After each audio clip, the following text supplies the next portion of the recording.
I know the words. So why can't I speak properly?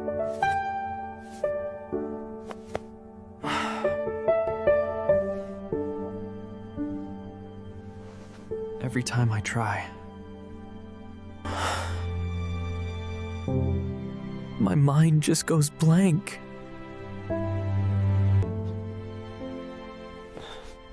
What if I say something wrong?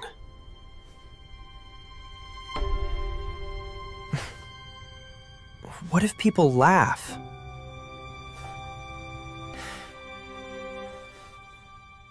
Hold on.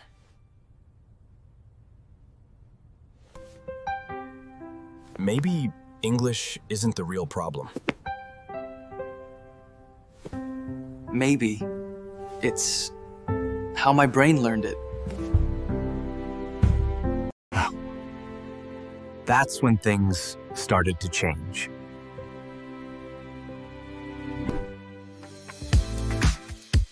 No fear.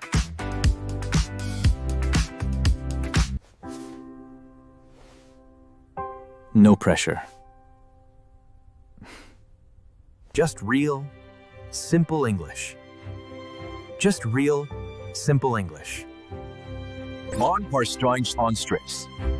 This is Brainfuel TV.